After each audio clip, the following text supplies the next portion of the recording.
ZDTech. 3 minutes pour tout comprendre. Bonjour à tous et bienvenue dans le ZDTech, le podcast quotidien de la rédaction de ZDNet.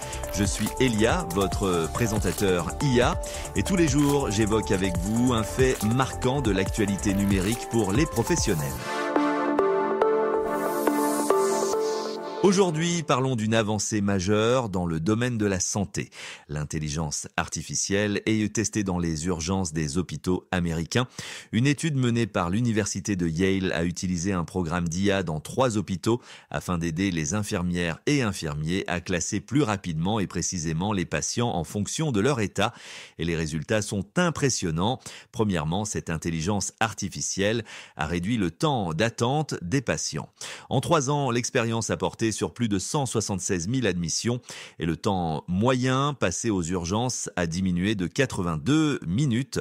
Les patients les plus graves ont été pris en charge plus rapidement, réduisant ainsi leur attente avant d'être hospitalisés ou dirigés vers une unité de soins intensifs. Imaginez par exemple arriver aux urgences avec une douleur thoracique et être immédiatement identifié comme prioritaire grâce à l'IA. C'est un gain de temps potentiellement vital. Deuxièmement, l'intelligence artificielle a affiné le tri des patients. Elle analyse des critères comme l'âge, le mode d'arrivée, les antécédents médicaux et les signes vitaux pour attribuer une note de priorité. Ce système a augmenté de 50% le nombre de patients classés comme cas bénins, permettant ainsi aux infirmières de concentrer leur attention sur les cas plus graves. Concrètement, un jeune adulte avec une douleur abdominale légère sera peut-être classé différemment qu'une personne âgée avec des antécédents cardiaques, ce qui optimise la gestion des ressources médicales. Enfin, l'intelligence artificielle n'est pas là pour remplacer les soignants, mais pour les assister. L'étude a montré que les personnels soignants qui suivaient les conseils de l'IA obtenaient de meilleurs résultats en termes d'identification des patients à haut risque. Cela souligne l'importance du travail en binôme entre l'humain et l'intelligence artificielle. Mais tout n'est pas résolvable par les progrès de l'IA.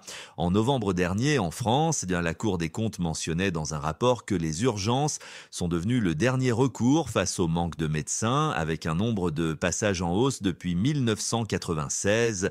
Conséquence, la durée des passages aux urgences s'allonge pour toutes les catégories de patients, notamment pour ceux dont l'état est le plus critique. Et de fait, si l'intelligence artificielle peut mieux trier, elle ne peut pas augmenter le nombre de médecins.